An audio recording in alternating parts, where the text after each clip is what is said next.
Yes, good evening, good evening.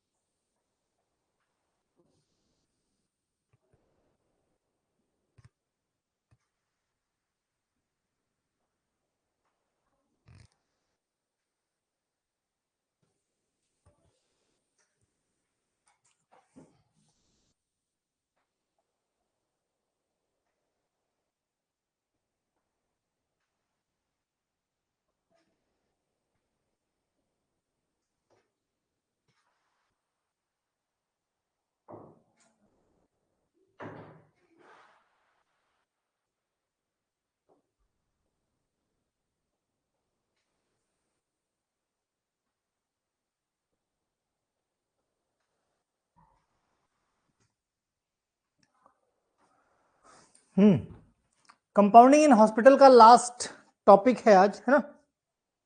That is total parenteral nutrition इसमें बचा था। Bulk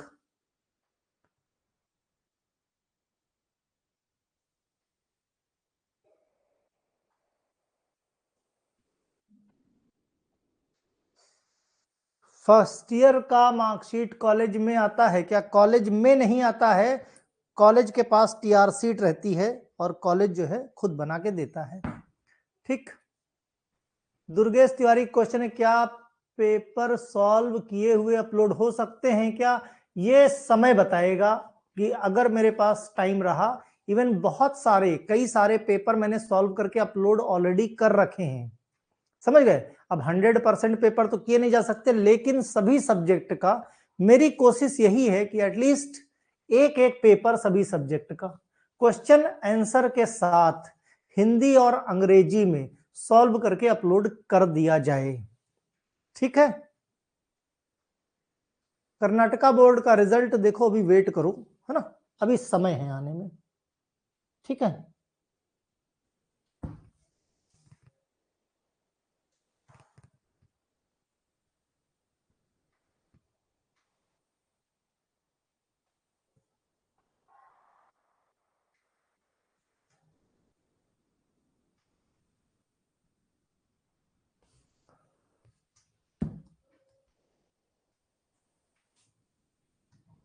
clear. देखो, राजस्थान बोर्ड के सॉल्व पेपर की अगर बात की जाए तो राजस्थान बोर्ड का मींस एग्जाम होने में अभी बहुत समय है। अनमोल, तुम्हारा एग्जाम दिसंबर में होगा जाके, तो पूरा साल बचा हुआ है, राइट। तो तुम्हारा पेपर सॉल्व करके मिलेगा, लेकिन समय है। पहले यूपीबीटी वालों का, है ना, एमपी वालों का, महाराष्ट्र वालों का, इनका मैं प्रोवाइड करवा दूंगा, उसके बाद देखते। चलो भाई, अब टॉपिक पे आ जाओ, बाकी की बातें बाद में। टीपीएन बोले तो टोटल पेरेंटल न्यूट्रिशन, इसमें कंपाउंडिंग इन हॉस्पिटल में बल्क कंपाउंडिंग और आईवी एडमिक्सचर हमने ऑलरेडी खत्म कर दिया है। तीसरा जो टॉपिक है that is total parenteral nutrition. ये खत्म करने के बाद ये खत्म करने के बाद हम मल्टीपल चॉइस क्वेश्चन देखेंगे। ठीक है। चलो भाई, टोटल पेरेंटल न्यूट्रिशन, पेरेंटल मतलब पेरेंटल रूट से, यानी डायरेक्टली ड्रग। भाई पेरेंटल में क्या होता है, डायरेक्टली ड्रग भेज दी जाती है कहां पे?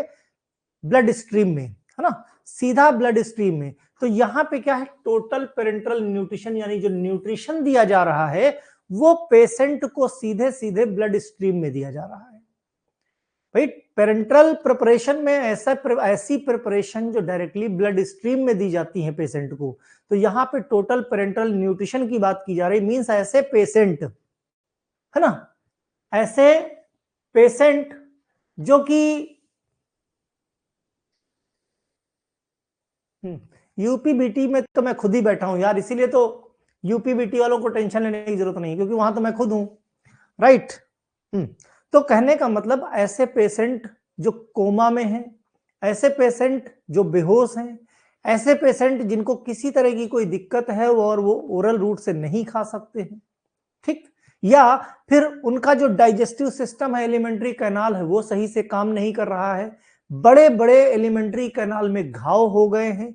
तो कहने का मतलब एक्सवाइजेड रीजन कोई भी हो, पेशेंट ओरल रूट से अपना खाना नहीं ले पा रहा है, मीन्स कुछ भी, न दवा न खाना, कुछ भी नहीं ले पा रहा है, तो ऐसे पेशेंट को कैसे उसका इलाज किया जाए और कैसे उसका जिंदा रखा जाए, तो इसीलिए क्या बनाए गए, टीपीएन के पाउच बनाए गए, total parenteral nutrition, means patient को दवा और न्यूट्रिशन।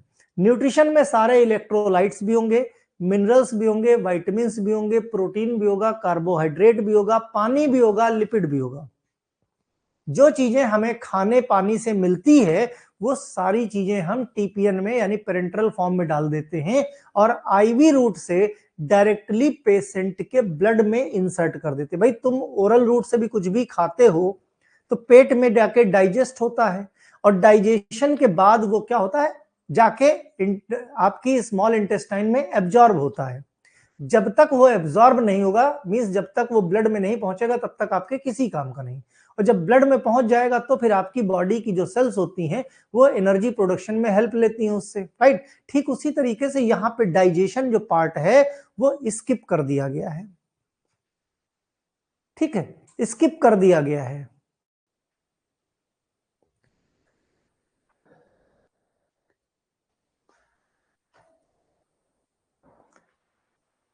ठीक है, वो स्किप कर दिया गया है और डायरेक्टली जो सारा का सारा न्यूट्रिशन है वो पेरेंटल फॉर्म में डायरेक्ट पेशेंट के ब्लड में डाल दिया गया। मतलब अभी डाइजेशन की जरूरत नहीं, सीधा एब्जॉर्प्शन की जरूरत नहीं, डायरेक्टली क्या होगा यहाँ पे डिस्ट्रीब्यूशन। फिर वो जो भाई ब्लड में गया, ब्लड सर्कुलेट करता रहता है और वो डिस्ट्रीब्यूट हो जाते हैं सभी सेल्स को और सेल्स उसकी एनर्जी बना लेती हैं, ठीक है, और हमारे बॉडी के जो वाइटल फंक्शन उनको काम करने में मदद करती है, ठीक। तो इसको बोलते हैं total parenteral nutrition. Total parenteral nutrition refers to the intravenous administration. कैसा, आईवी रूट से intravenous administration of all essential nutrient.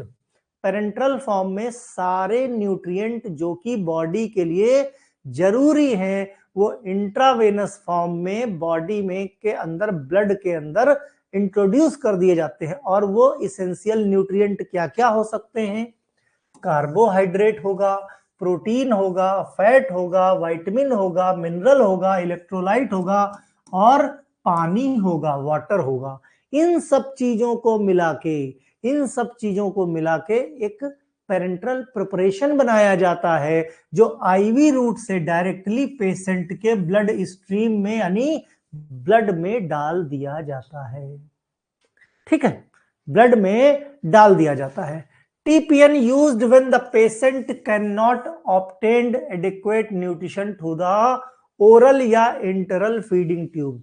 भाई कई बार क्या होता है, मुंह फ्रैक्चर हो गया या मुंह नहीं चला पा रहे हैं तो यहाँ पे कट लगा दिया जाता है, यहाँ पे इंटरल रूट कट लगा दिया जाता है फूड पाइप में, directly catheter insert means food pipe, एक आर्टिफिशियल फूड पाइप यहाँ पे डाल दी जाती है और वहां से इसोफेगस में बाहर से फूड प्रोवाइड करा दिया जाता है।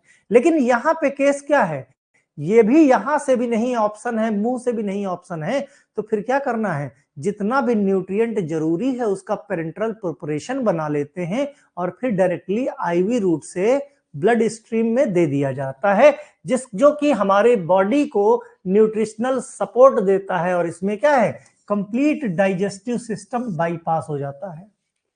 बात समझे, टीपीएन की जरूरत क्यों पड़ती है, कब देते हैं, क्लियर है, ठीक। इंडिकेशन फॉर टीपीएन, इंडिकेशन मतलब वो कौन सी मींस किस कंडीशन में हम टीपीएन दे सकते हैं, यानी टोटल पेरेंटल न्यूट्रिशन किस कंडीशन में दे सकते हैं। यस, रॉयल्स ट्यूब बोलते हैं ना, TPN is generally prescribe in the hospital setting.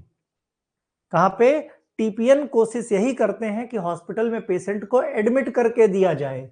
Patient can not meet their nutritional need due to condition such as, और पेशेंट भाई ऐसे पेशेंट को दिया जाए जिस पेशेंट की जो न्यूट्रिशनल बॉडी की नीड है वो पूरी नहीं हो पा रही हैं, तो उनको पूरा करने के लिए हम सारे न्यूट्रिशन को लेते हैं और पेरेंटल प्रिपरेशन बना लेते हैं, ठीक है, ठीक। तो गैस्ट्रोइंटेस्टाइनल ट्रैक्ट पे डिसऑर्डर हो, जैसे बाउल ऑब्स्ट्रक्शन हो, कुछ भी खाते हो वो बीच में ही अटक जाएगा। शॉर्ट बाउल सिंड्रोम मतलब एक्सटेंसिव बाउल रेसिकेशन हो सकता है, बीच में कहीं कोई घाव है, कोई हर्डल्स है। Crohn's disease, inflammatory bowel disease हो गई है किसी को, क्रोनिक पैंक्रियाटाइटिस है, पैंक्रियाज से मास्टर डाइजेस्टिव जूस निकलता है। इस जो कि स्मॉल इंटेस्टाइन में, तो कहते हैं हमारी बॉडी के अंदर सबसे ज्यादा जो डाइजेशन होता है वो स्मॉल इंटेस्टाइन में परफॉर्म होता है। कह सकते हो कंप्लीट डाइजेशन स्मॉल इंटेस्टाइन में कंप्लीट हो जाता है, राइट। तो और वो होता किसकी वजह से? पैंक्रियाज की बदौलत होता है। तो अगर किसी के पैंक्रियाज में इन्फ्लेमेशन हो गया है तो उसको क्या बोलेंगे? पैंक्रियाटाइटिस। और क्रोनिक पैंक्रियाटाइटिस मतलब लंबे समय से पैंक्रियाज में इन्फ्लेमेशन है। इन्फ्लेमेशन है मतलब पैंक्रियाज अपना काम सही से नहीं कर पा रहा, मतलब डाइजेशन, अगर आप फूड पाइप से खाना देते भी हो तो पेट के अंदर डाइजेशन नहीं हो पाएगा क्योंकि पैंक्रियाज सही से काम नहीं कर रहा है। ऐसे केस में फिर क्या करते हैं? सारी चीजों का हम पेरेंटल प्रिपरेशन बना के सीधा ब्लड में डाल देते हैं, कोई डाइजेशन एब्जॉर्प्शन का सिस्टम ही खत्म, राइट। ठीक। तो इस तरीके से, या किसी को बहुत ज्यादा माल एब्जॉर्प्शन यानी एब्जॉर्प्शन सिस्टम बॉडी का, भाई स्मॉल इंटेस्टाइन में सबसे ज्यादा एब्जॉर्प्शन भी होता है, एब्जॉर्प्शन सही नहीं है ना, या कहीं पे कोई दिक्कत आ रही है, ठीक। तो या जरूरत से ज्यादा डायरिया हो रही है, मींस पेशेंट की डायरिया कवर अप नहीं हो पा रही, तो ओरल रूप से तुम कितना भी खिलाओगे, जैसे ऊपर से खिलाओगे नीचे से निकल जाएगा। तो ये सारी कंडीशन होती हैं जहां पे हम टीपीएन का इस्तेमाल कर सकते हैं, ठीक है। टीपीएन का और दूसरा क्या है? कहीं पेशेंट की मेजर सर्जरी हुई हो तो उस पेशेंट की रिकवरी करनी है, तो patient recovering from major surgery जैसे गैस्ट्रोइंटेस्टाइनल या कैंसर सर्जरी, जिस केस में आपकी एलिमेंट्री कैनाल काम नहीं कर रही है, तो जब काम नहीं कर रही तो एलिमेंट्री कैनाल में कुछ खाना डाला नहीं जा सकता, फिर पेशेंट जिंदा कैसे रहेगा? पेशेंट को जो वाइटल ऑर्गन्स हैं, भाई भले लेटे रहो, एनर्जी कम लगेगी लेकिन लगेगी तो, हार्ट को पंप करना है ना भाई, लंग्स को ऑक्सीजन इनटेक करनी है, गैसेस एक्सचेंज करना है, डाइजेस्टिव सिस्टम को वर्क करना है, किडनी को, ब्लड को फिल्टर करना है, तो बहुत सारे वाइटल ऑर्गन्स हैं जो काम करते रहते हैं बॉडी के अंदर, राइट। इंटेस्टाइनल फिस्टुलाज या एब्सेसेस, अगर गैस्ट्रोइंटेस्टाइन में या इंटेस्टाइन में घाव हो गए हैं, जिसको क्या बोलते हैं, बड़े बड़े फेस्टुलाज हो गए हैं, बड़े बड़े घाव हो गए हैं, तो वहां पे डाइजेस्टिव सिस्टम आपका नहीं हो पाता है, सही से काम नहीं कर पाता है, तो वहां पे टोटल पेरेंटल न्यूट्रिशन। और क्या हो सकता है? कैंसर हो गया किसी पेशेंट को जीआईटी ट्रैक्ट का, और या कैंसर का ट्रीटमेंट चल रहा है, केमोथेरेपी चल रही, हैवी हैवी दवाएं चल रही हैं, तो उस कंडीशन में ये नेक्स्ट टू इम्पॉसिबल है कि पेशेंट का गैस्ट्रोइंटेस्टाइनल में के किसी पार्ट में कैंसर है तो ऊपर से वो खाना ले पाए, तो जाहिर सी बात है उसको टीपीएन, टोटल पेरेंटल न्यूट्रिशन। देखो जीवन का कोई मतलब नहीं बनता, इसीलिए कहते हैं आज जब तक स्वस्थ हो तब तक पढ़ाई कर लो अच्छे से, आने वाले कल में क्या हो जाए, तुम्हारे पास क्या सरकमस्टेंसेस हो जाए, कोई नहीं कह सकता। इतनी बड़ी बड़ी बीमारियां बन गई हैं, हैं कि कहीं कुछ फर्क नहीं, कब किसको क्या हो जाए कोई नहीं, कल कल किसी ने देखा नहीं है।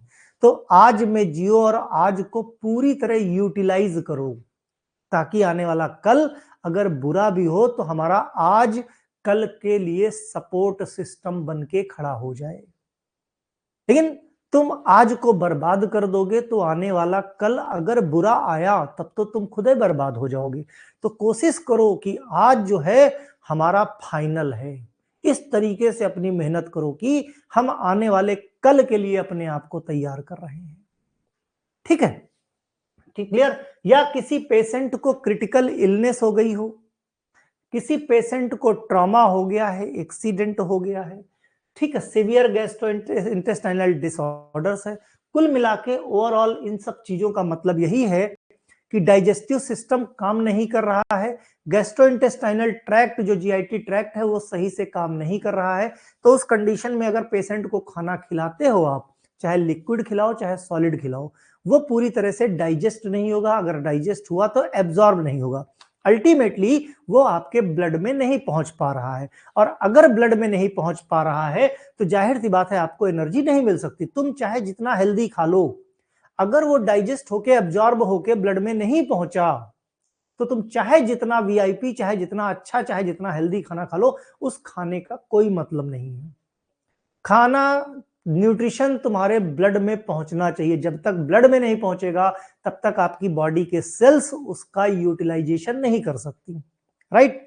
तो अगर कोई समस्या है, नहीं हो पा रहा है, तो फिर ऐसे पेशेंट को टीपीएन यानी डायरेक्टली सारा का सारा जो न्यूट्रिशन है वो ब्लड में डाल दिया जाता है, जिससे सारी सेल्स उसका इस्तेमाल करके प्रॉपर एनर्जी बना सके, ठीक है।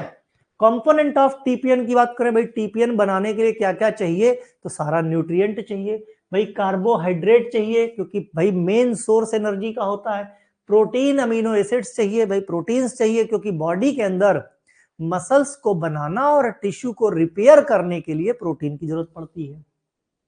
फैट और लिपिड को चाहिए। लिपिड भाई बॉडी के अंदर इमल्सन फैटी एसिड और ट्राइग्लिसराइड्स के फॉर्म में रहता है, एनर्जी सोर्स रहता है, बॉडी के अंदर की गर्मी को बना के रखता है, और इसको क्या है, गद्देदार टिश्यूज भी बोलते हैं, जहां जैसे एडिपोज टिश्यू जहां पे ये डिपॉजिट होते हैं। विटामिन और मिनरल्स होते हैं, है ना, इलेक्ट्रोलाइट्स होते हैं, बहुत सारे ट्रेस एलिमेंट होते हैं जो हमारे बॉडी के अंदर जो भी डाइजेस्टिव सिस्टम है या जो भी रिएक्शंस, बायोकेमिकल रिएक्शंस हो रही हैं, ये ट्रेस एलिमेंट, ये माइक्रो न्यूट्रिएंट बहुत मेजर रोल प्ले करते हैं। Zinc, copper, manganese, chromium, selenium, ये सब बायोकेमिकल रिएक्शंस को सपोर्ट करते हैं। वाटर सफिशिएंट मात्रा में होना चाहिए क्योंकि अगर पानी की कमी हो जाएगी तो तुम्हारे ब्लड में 65 से 70% ब्लड का जो पार्ट है दैट इज वाटर, पानी से बना है। तो अगर पानी की कमी हो गई तो ब्लड का वॉल्यूम भी कम हो जाएगा, कार्डियक आउटपुट कम हो जाएगा। तो इसीलिए कभी ध्यान दे के देखो, अगर पानी कम हो जाता है तो कमजोरी लगने लगती है। कि कभी डिहाइड्रेशन हो गया, भाई लूज मोशन हो रहे हैं, लूज मोशन में क्या पानी शरीर से ज्यादा जा रहा है, सॉलिड कम जा रहा है, तो लूज मोशन ज्यादा हो गए तो कमजोरी हो जाती है। क्यों कमजोरी हो जाती है? क्यों? क्योंकि हमारी बॉडी हीमोस्टेसिस मेंटेन करनी, बॉडी को अगर पानी कम पड़ गया तो वो ब्लड से पानी खींच लेगा, ठीक, तो ब्लड का आउटपुट कम हो जाएगा, वॉल्यूम कम हो जाएगा, और ब्लड चाहिए सर्कुलेशन के लिए, सारी एनर्जी सर्कुलेट कर सके। तो जब ब्लड ही कम हो जाएगा तो सारी सेल्स को प्रॉपर न्यूट्रिएंट्स नहीं मिल पाएंगे, जब न्यूट्रिएंट्स नहीं मिल पाएंगे तो प्रॉपर एनर्जी नहीं बन पाएगी, वो एनर्जी नहीं बन पाएगी तो आपको कमजोरी का एहसास हो जाएगा। और तुम खाना ना खाओ दिन भर चलेगा, पानी खींच के पीते रहो, तुम्हारी बॉडी में एनर्जी की कमी नहीं आएगी। और एक दिन डिसाइड करो पानी नहीं पिएंगे और खूब खाना खा के देखो जरा, अगर ना कमजोरी का एहसास, कभी भयंकर कहीं से थक के आते हो, बहुत थकान लगती है, तो कोई ये नहीं कहता कुछ खाने को दे दो, कहते एक गिलास पानी दे दो, और जैसे पानी पीते हो एकदम रिलैक्स हो जाते हो, जैसे ढेर सारी एनर्जी मिल जाती है, एकदम रिफ्रेशमेंट हो जाता है। क्यों? क्योंकि आपका जो शरीर है वो पानी से मिलकर बना है, मींस बहुत बड़ा पोर्शन पानी का है, राइट। और सबसे बड़ा एनर्जी सोर्स पानी है, क्योंकि जब तक कोई चीज पानी में घुलेगी नहीं तब तक रिएक्शन होगी नहीं। कभी एक्सपेरिमेंट करके देखना, ठीक है। तो ये कंपोनेंट है काहे के, टीपीएन, टोटल पेरेंटल न्यूट्रिशन के। एडमिनिस्ट्रेशन कैसे किया जाता है? देखो दो तरह के, एक सेंट्रल वेनस कैथेटर होता है, एक पेरिफेरल वेनस कैथेटर होता है, या वेनस पेरिफेरल टीपीएन, है ना। तो दो तरीके से, ध्यान से देखो, ये सेंट्रल लाइन है, ये सेंट्रल लाइन है, ये जो टोटल पेरेंटल न्यूट्रिशन है डायरेक्टली इसमें डाल दिया जाता है, और ये डायरेक्टली टीपीएन चला जाता है आपके ब्लड में, आपके हार्ट के अंदर चला जाता है, जो आपकी ब्लड के साथ मिलके डायरेक्टली ये पंप करता है और पूरे शरीर में चला जाता है। एक तो ये तरीका है, ठीक है, इसको बोलते हैं सेंट्रल लाइन कैथेटर, यहां पे सेंट्रल वेनस कैथेटर बोलते हैं इसको। दूसरा आता है पेरिफेरल, मतलब दूर। दूर में क्या, ध्यान से देखो, यहां पे मतलब यहां से दूर डाला जाएगा, इसी वेन में जाएगा, हार्ट में ही, लेकिन दूर डाला जाएगा, पेरीफेरी पे डाला जाएगा, दूर। यहां पे सिंपल यहीं पे कट लगा देते हैं, यहीं पे कट लगा देते हैं, यहां पे कट लगा देते हैं, और वो वेन जो सीधा ब्लड में लेके, हार्ट में ब्लड लेके जाती है, और उसी में हम इंजेक्ट कर देते हैं। कौन? किसको? वेनस कैथेटर को। इसको बोलते हैं सेंट्रल लाइन।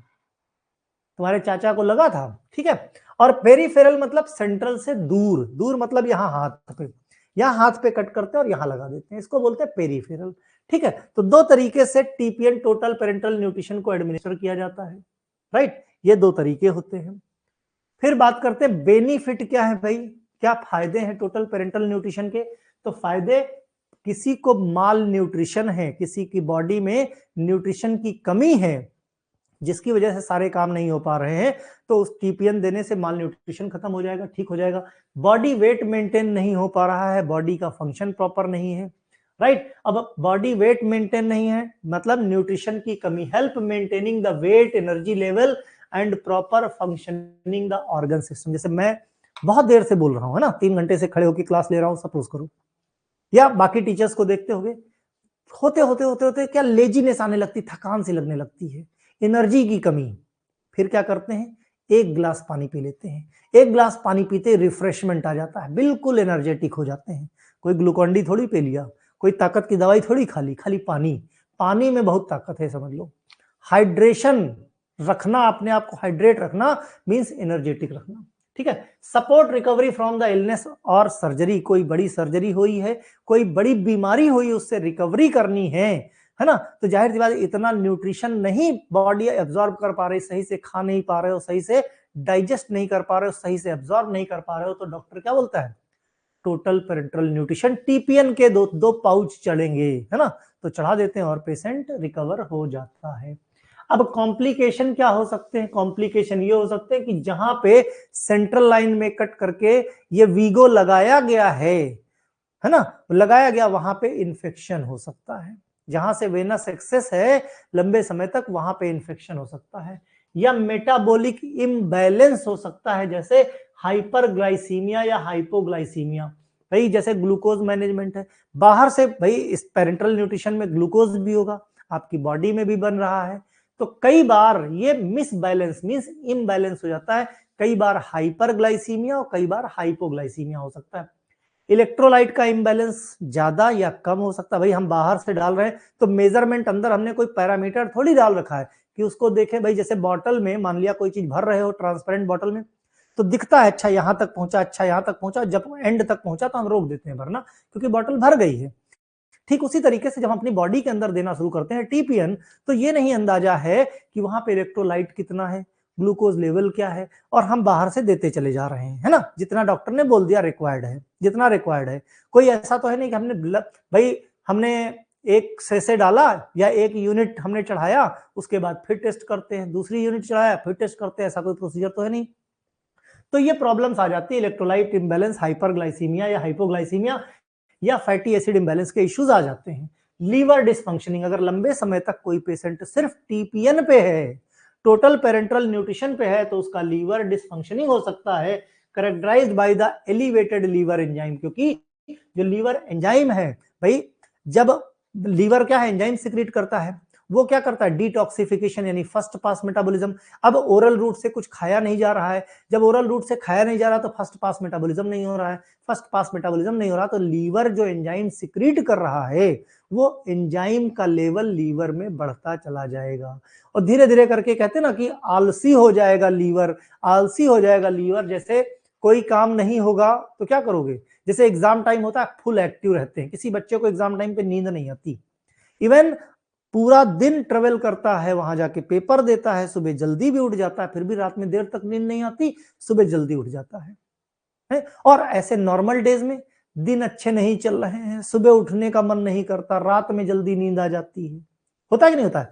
तो ठीक उसी तरीके से जैसे भाई टीपीएन पे पेशेंट है, लीवर से काम नहीं लिया जा रहा, धीरे धीरे करके आलसी हो जाएगा और डिसफंक्शनिंग हो जाती है।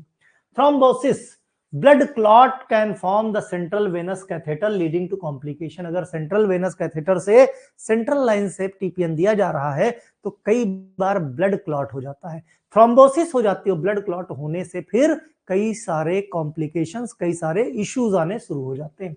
तो ये कुछ कॉम्प्लिकेशंस है ना, ये उसी का जस्ट हिंदी में है कि अस्पताल में कंपाउंडिंग, जो प्रीवियस लेक्चर था, कंपाउंडिंग कैसे करते हैं, है ना। फिर आईवी एडमिक्सचर की इनकम्पैटिबिलिटी हो गई तुम्हारी, टोटल पेरेंटल न्यूट्रिशन, ये सबका जो भी हमने पढ़ाया है उन सबका ये हिंदी है। अब देखते हैं मल्टीपल चॉइस क्वेश्चन कि इसमें क्वेश्चन किस तरीके से बनते हैं, है ना। मैंने पहले भी कहा हिंदी इंग्लिश दोनों में नोट्स देता हूं, राइट। अब ये टॉपिक खत्म हो गया, टॉपिक खत्म होने के बाद देख लेते हैं इसमें क्वेश्चन किस किस तरीके से बनते हैं, एक एक नंबर वाले, क्योंकि एक एक नंबर वाले क्वेश्चन अगर तुम्हारे सारे तैयार हो जाते हैं तो तुम पास हो सकते हो, मींस बैक बचा सकते हो, ठीक है।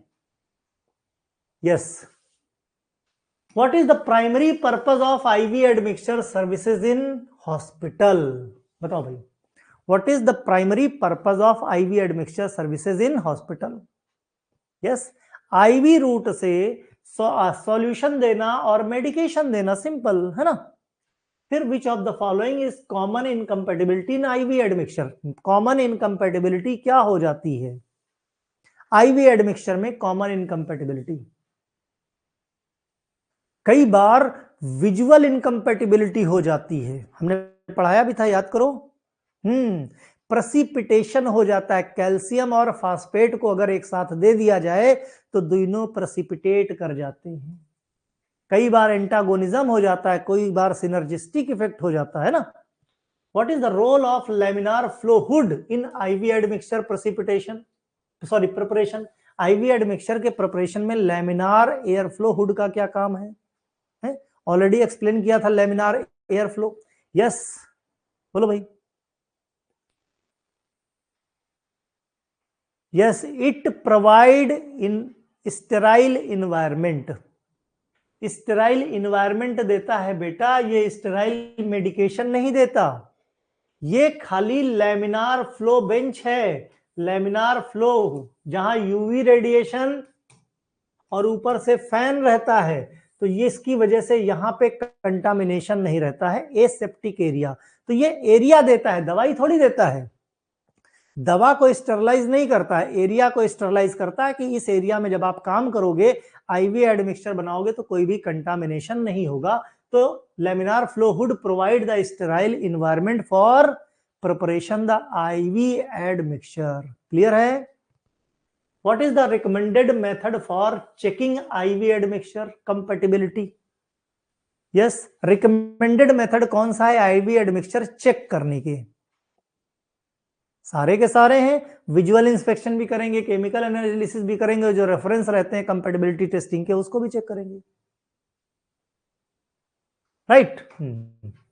देखो क्या है ना, इस तरीके में बच्चे अक्सर कंफ्यूज हो जाते हैं, क्योंकि पहला और डी वाला, ए और डी कुछ कुछ एक जैसे हैं, तो अगर ध्यान से नहीं पढ़ोगे तो कंफ्यूजन होने के चांसेस। एग्जाम में यही गड़बड़ी करते हो, हम लोग बताते रहे, बोर्ड की जब कॉपियां चेक करते हैं तो ऐसे क्वेश्चन में अक्सर बच्चे गलती करके आते हैं, यही चीज तो ऑब्जर्व करते हैं हम लोग। विच of the following is the key component of the total parenteral nutrition? बाद में बोलेंगे बच्चे सर जी हमारे तो 12 सही थे, हमारे 15 सही थे, हमको 6 नंबर मिले, हमारे तो 20 सही थे, हमको 10 नंबर मिले। ये छोटी छोटी गलतियां करके आते हो। विच of the following is the key component of the total parenteral nutrition? बोले तो टीपीएन। जैसे अभी स्पेशल बैग की कॉपियां चेक हो रही है, रिवोल्यूशन वाली है ना, ऑलमोस्ट डन, खत्म होने वाली है, एक आध दिन में खत्म हो जाएंगी, उसके बाद रिजल्ट प्रिपरेशन स्टार्ट हो जाएगा। आजकल बहुत सारा समय मेरा उसी में चला जाता है, रिवोल्यूशन की कॉपियां चेक करने में। यस, कॉमन पेरेंटल न्यूट्रिशन में सब कुछ होगा भाई, उसमें लिपिड भी होगा, प्रोटीन भी होगा, इलेक्ट्रोलाइट्स भी होगा। Right? Which of the following is not component of TPN? TPN क्या भाई, कौन सा कंपोनेंट टीपीएन में नहीं है? टोटल पेरेंटल न्यूट्रिशन का कंपोनेंट कौन सा नहीं है? विच of the following is not component of TPN? तो उसमें स्टेरॉयड नहीं रहता है ना, स्टेरॉयड नहीं रहता है। फिर what is the role of lipid in TPN? भाई लिपिड का क्या रोल है? लिपिड का क्या रोल है टोटल पेरेंटल न्यूट्रिशन में? यस, तो लिपिड क्या करता है? एनर्जी प्रोवाइड करता है। क्या करता है? एनर्जी प्रोवाइड करता है ना। Primary carbohydrate source, what is the primary carbohydrate? जो टीपीएन देते हैं उसमें कार्बोहाइड्रेट को हम प्राइमरली किस फॉर्म में देते हैं? किस फॉर्म में देते हैं कार्बोहाइड्रेट को? क्यों? अक्सर तुम लोगों ने देखा होगा यस कि डेक्सट्रोज के यूनिट चढ़ाए जाते हैं, क्योंकि डेक्सट्रोज क्या है? एनर्जी का सोर्स है, कार्बोहाइड्रेट है, और कार्बोहाइड्रेट को हम हमारी body primary source of energy मानती है, सबसे पहले यूज करती है। राइट? रोहित करें जब से एग्जिट एग्जाम का बैच लिया है तब से एमसीक्यू से प्यार हो गया है, तो चुप रहे। What is the usual route of administration for TPN? What is the usual route? भाई कौन से रूट से दिया जाता है? कौन से रूट से? यस, टीपीएन किस रूट से दिया जाता है? Central venous catheter, central venous catheter, है ना। व्हाट कॉम्प्लिकेशन में arise from the improper TPN administration? अगर इम्प्रॉपर एडमिनिस्ट्रेशन हुआ तो क्या कॉम्प्लिकेशन हो सकता है?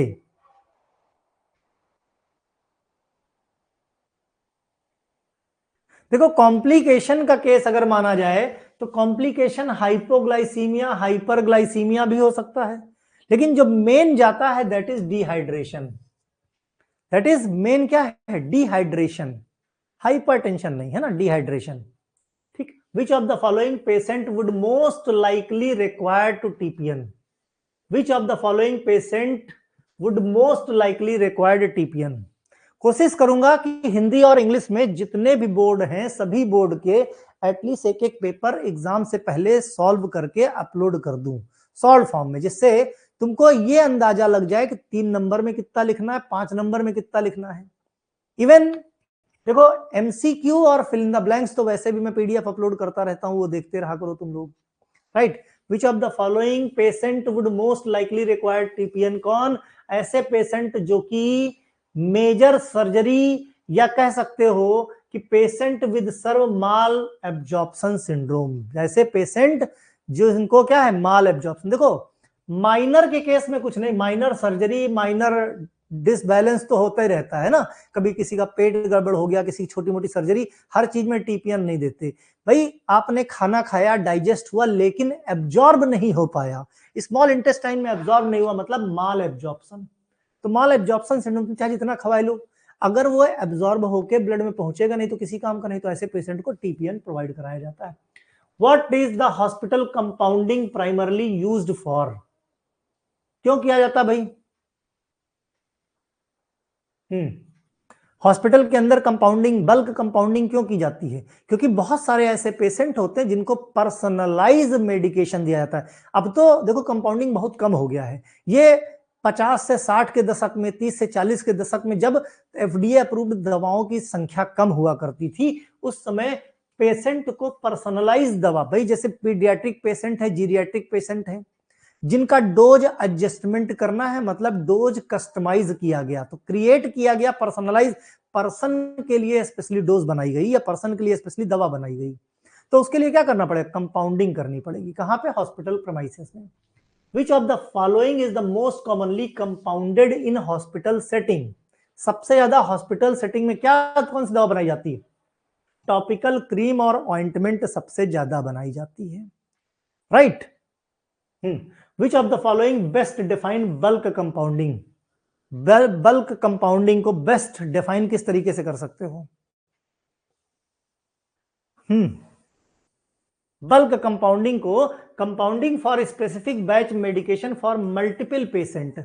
एक बैच है, जैसे किसी गांव में कॉलरा फैल गया, किसी गांव में मलेरिया फैल गया, किसी गांव में डेंगू फैल गया, मतलब एक स्पेसिफिक बैच बनाया गया दवाओं का जो बहुत सारे पेशेंट के काम आता है। तो बल्क कंपाउंडिंग को इस तरह से डिफाइन कर सकते हैं, राइट। और पहले के समय में कॉलरा पता लगा आ गया, गांव का गांव निपट गया, है ना। मलेरिया हो गया तो गांव का गांव निपट गया, क्यों? क्योंकि दवाओं का अभाव था, right. What is the purpose of using IV admixture? Calculate, for calculation of, ये ऊपर नीचे हो गए हैं, हाँ, calculate, to calculate correct dose, correct drug dose for the IV medication. बहुत जरूरी होता है ना, कि करेक्ट डोज दिया जाए, क्योंकि आईवी रूट से दिया जाएगा, अदरवाइज इश्यू बड़ा हो जाएगा, ठीक।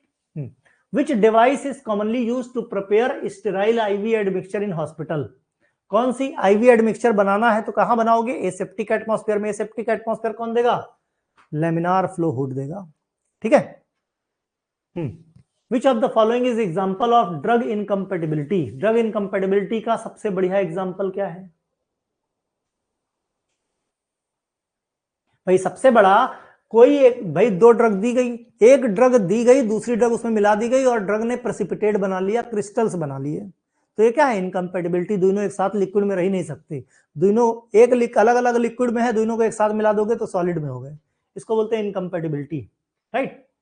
What does the physical incompatibility IV admixture? Physical incompatibility का मतलब क्या है? फिजिकली दिख रहा है कि वहां पे सॉलिडिफिकेशन हो रहा है, प्रेसिपिटेशन हो रहा है, ठीक है, प्रेसिपिटेशन हो रहा है ना। Visible change in appearance like cloudiness या प्रेसिपिटेशन, जैसे लिमिट टेस्ट वगैरह में होते थे, ठीक। तो इस तरीके से हमारे और भी इसमें मल्टीपल चॉइस क्वेश्चन है। जब मॉर्निंग में मैं इसकी पीडीएफ हिंदी और इंग्लिश में अपलोड करूंगा तो बाकी के एमसीक्यू भी आपको उसी में मिल जाएंगे, और बचे हुए जो एमसीक्यू टॉपिक्स के रहते हैं वो मैं टेस्ट सीरीज में अपलोड करता रहता हूं, वहां से करते रहो। याद रहे, हमारी टेस्ट सीरीज के बाहर का 1 नंबर का कोई क्वेश्चन नहीं आता, अब तक का रिकॉर्ड है, सारे मल्टीपल चॉइस क्वेश्चन वहीं से आते हैं। कल हॉस्पिटल का और एक चैप्टर पढ़ा दें, बिल्कुल पढ़ा देंगे, इसी के आगे वाला चैप्टर पढ़ा दिया जाएगा। ओके, चलो भाई, बाकी पढ़ते रहो, कोई भी डाउट हो तो पूछ सकते हो। दिन में 10 से 11 मेरा फोन ऑन रहता है, पढ़ते रहो, दोस्तों को शेयर करते रहो। ओके, बाय बाय, मिलते हैं कल।